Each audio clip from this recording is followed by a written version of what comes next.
Haboim. Welcome everyone.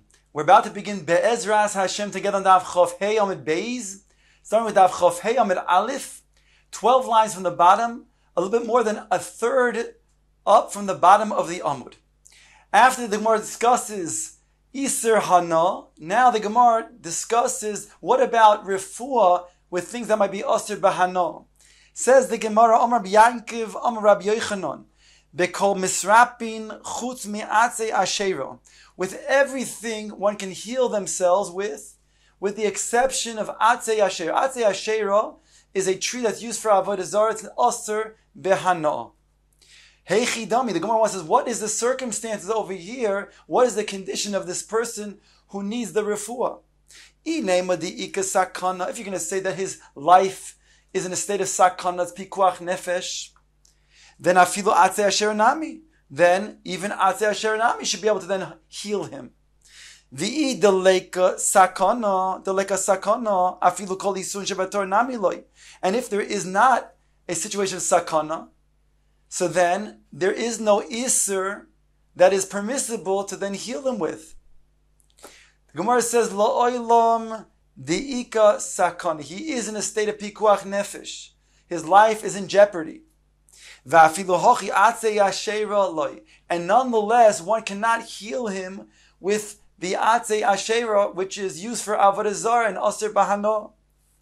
The Tanya, for it says in the following brayso, Rabbi Eliezer Omer, Im ne'emar b'chol nafshecho, lama ne'emar b'chol moidecho, v'im ne'emar b'chol moidecho, lama ne'emar b'chol nafshecho. The pasuk says, V'ahavta es Hashem lokecha, you shall love HaKadosh Baruch Hu, and he goes on to say, b'chol nafshecho v'chol moidecho. Why did it not say the greater of the two? Whatever is considered to be the biggest sacrifice, then say that, and then kol shekain, the other one.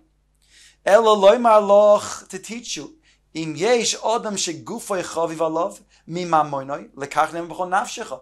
If there's a person whose body is more dear to him than his monetary possessions, then for him it states b'chol nafshecha. He has to give up his life in order not to then transgress the love of Hashem, to do something against that love, namely avodah zarah. And if there's a person whose monetary possessions is more dear to him than his own body, therefore it states to him, to such a person, he has to give up all of his moedecha, all of his possessions, in order to then not be oived avodah zarah. The Gemara says, Ki also Ravin Amar B'Yochanan. When Ravin came from Eretz Yisrael to Bavel, he said in the name of Rabbi Yochanan the following teaching: Bekol misrapin chutz me'avodah zarah v'gilui arayis u'shvichus damim. He said in the name of Rabbi Yochanan, a person can heal himself, and again we're talking about even a state of pikuach nefesh, with the exception he cannot heal himself with these three things. In other words, he can heal himself with everything, even if it is going to be aser bahana. However, with these three things, he cannot heal himself. That is, with avodah zarah, with gilui arayis, illicit relations, and shvichus dam, and murder.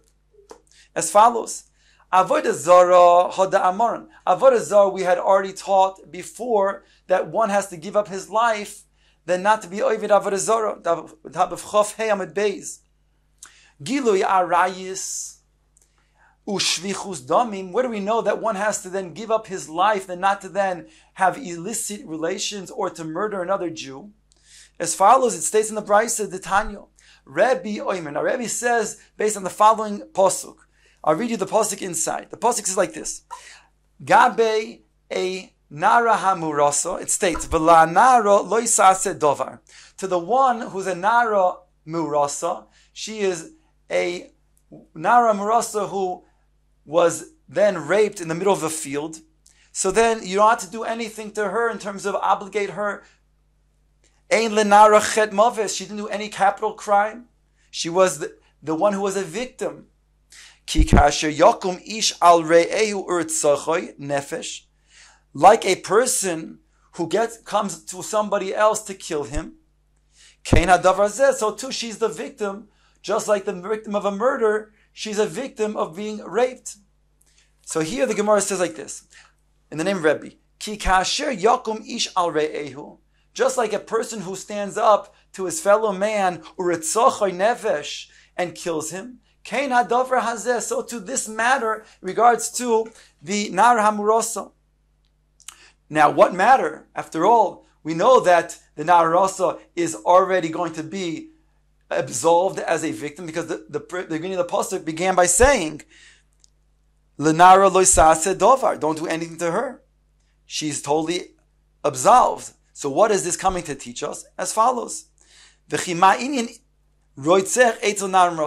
does the Torah then bring Rotzeach in the same pasuk to the Nar HaMarasa? What is it coming to then do for us and then teach us? Behold, this case of Rotzeach, the murderer, is coming to teach something to Nar HaMarasa, and it itself is found to be the subject of something that is a teaching. As follows, Makish Rotzeach le Nar HaMarasa. We make a comparison to one who murders to the Nar HaMarasa. Ma Nar HaMarasa nitin lahatzila benafshoi. Af Rotzeach nitin lahatzila benafshoi. Just like by the Nar HaMarasa, it states, in regards to the Nar HaMarasa, by the one who is pursuing her, if there's a way to prevent him from then coming to her, and if need be, you must kill him, then you're permitted to do so. So too when it comes to a pursuer of somebody who wants to kill somebody else. If you must kill him, then you're allowed to do so. That's what we learn out from Nar HaMarasa, and that's why it's compared to Rotzeach.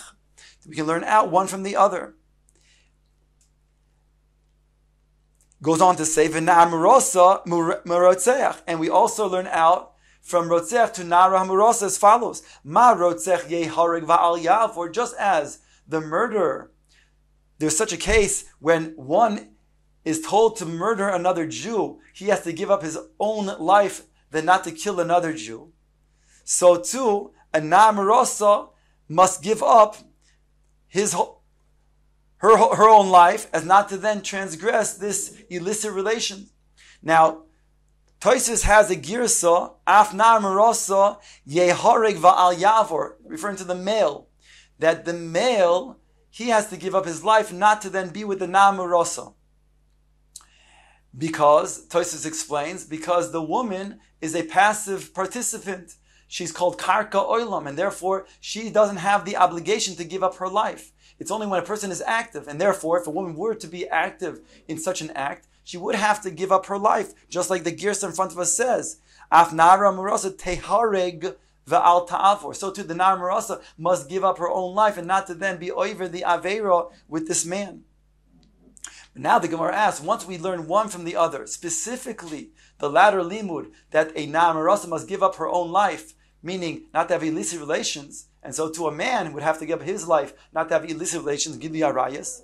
Then ask the Gemara, if we learn that out from murder, from shvichus damim, says the Gemara, v'shvichus damim gufei minolin. Where do we know that when it comes to murder, that itself, one has to give up his own life not to then murder another Jew?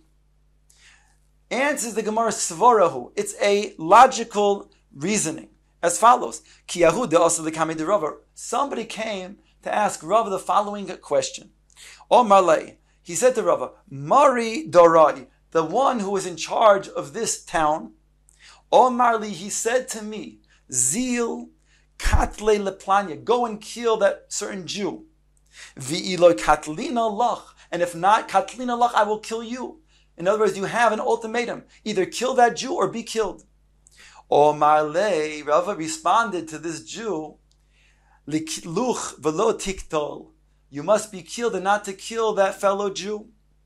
And he explains the svara. My chazis the dama didoch somek tfei.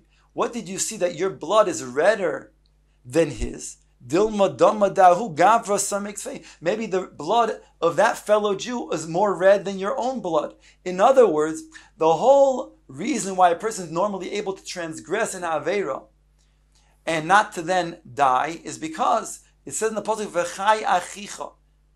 It says v'chai imach rather, and you shall live with the Torah. The hainu, you should live with the mitzvahs of the Torah. V'chai bohem, that's the pasuk. V'chai bohem, and you shall live in them in the mitzvahs, and not die in them. And therefore, again, when it comes to a certain transgression, it's better to transgress than to give up your life. However, when it comes to murder, we're saying that when it comes to murder, here you anyways have to give up a life. The question is it your life or is it somebody else's life? And therefore, to then transgress and also to give up a life, we won't say that. Whereby this svara is, where do we see that your life is more important, is more precious in the eyes of Hashem than your fellow Jew? Whereby you are not allowed to give up somebody else's life within your own life. And therefore, if you're told an ultimatum to either be killed or kill somebody else, then you must be killed. Yaharig va'al ya'avor. So that's the svara that we have, 5 rotzech. And then we just said, we learn out from rotzech to na'amarosa to gili arayis, that you also have to then yaharig va'al ya'avor. Says the Gemara weiter, Mar barav ashi ashkeche leravino, the shayich lo lebarte biguhurki the orla. Mar barav ashi, he found Ravina, who was rubbing oil on his daughter, that was oil from the olives of an orla, which is where you learn not only asur bi'achila, but also asur behano. Omarle, and by the way, we also learned that when it comes to the juice of grapes and the oil of olives, they are equally prohibited just as the fruits are.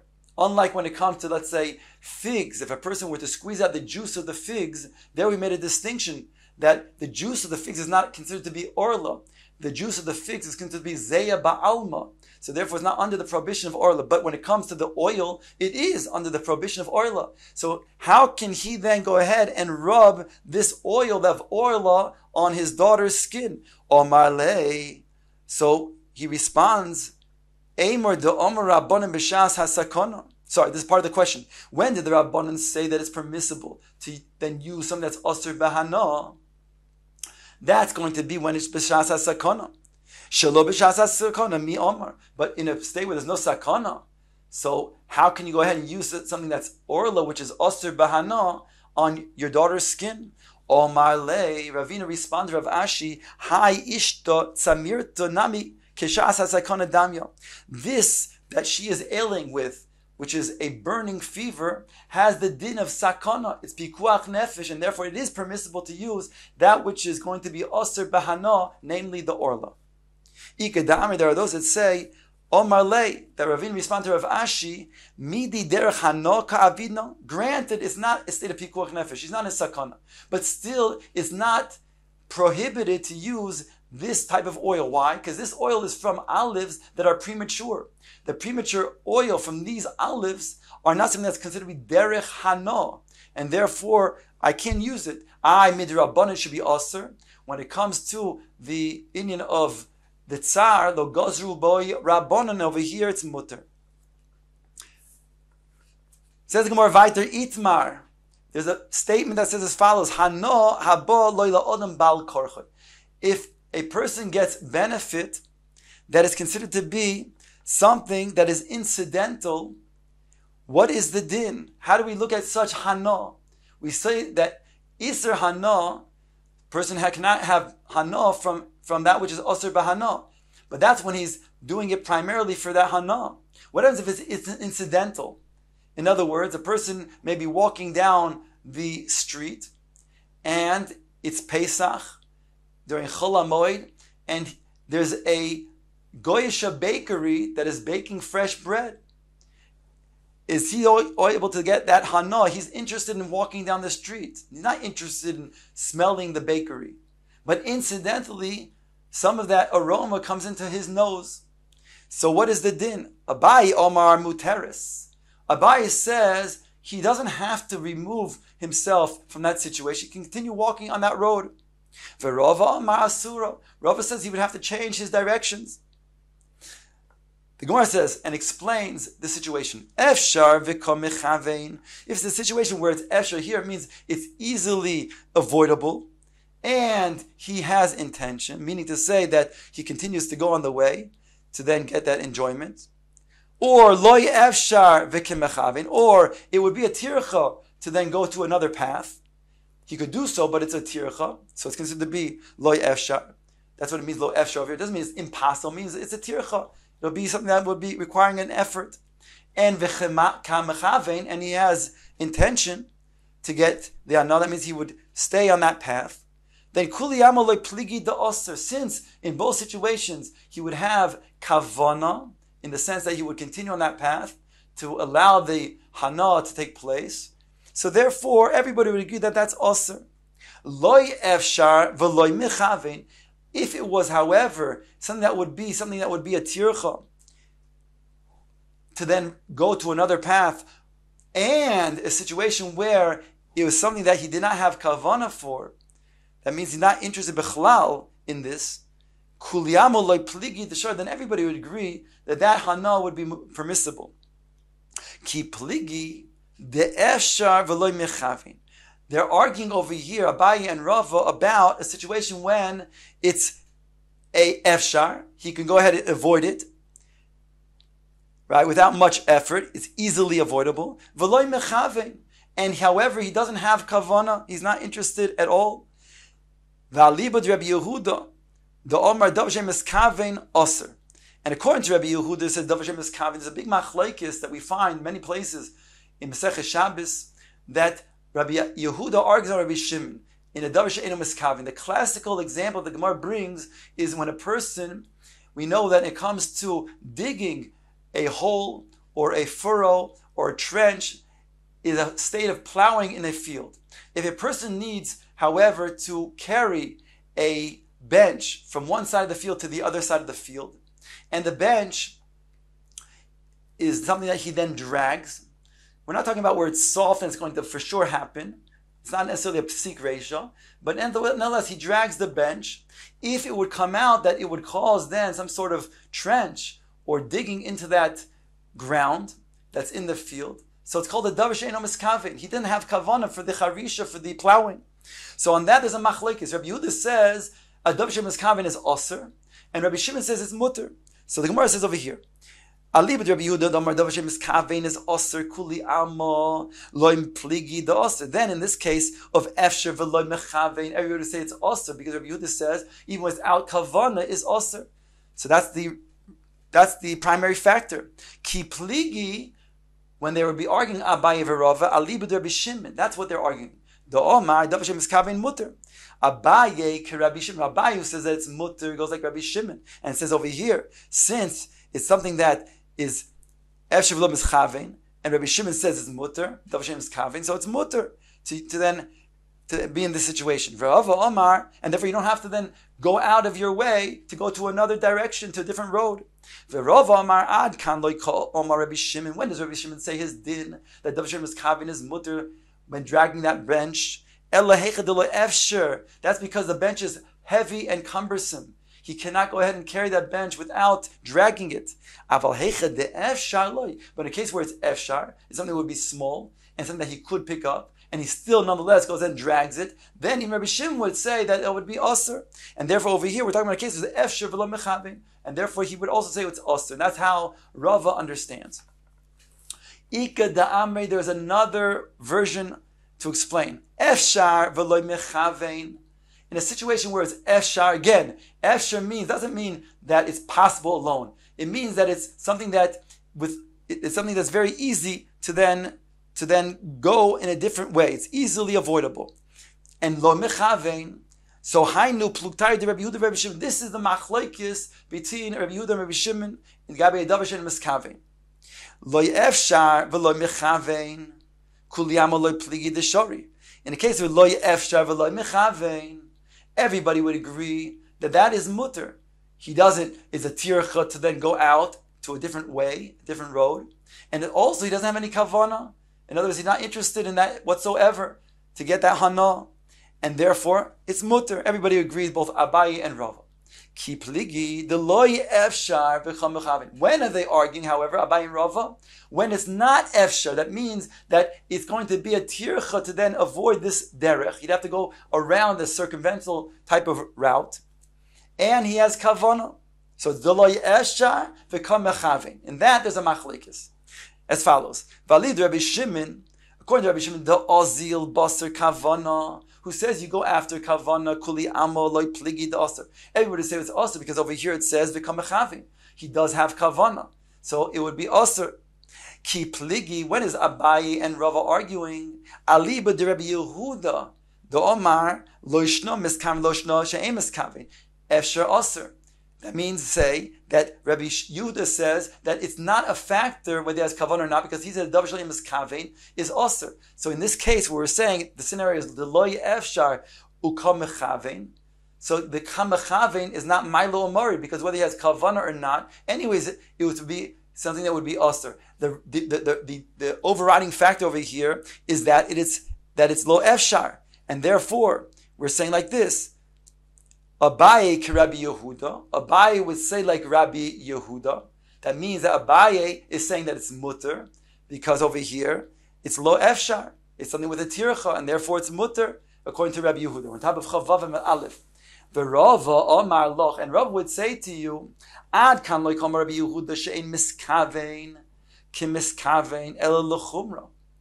When do we say that Rabbi Yehuda says his din of Davar Shem Kavein is Aser? That's the classical case when a person drags the bench. Then we say over there, even though he doesn't have Kavana, we don it as if he has Kavana, and therefore he's Chayiv for Charisha, because that is a scenario where we're being Machmir.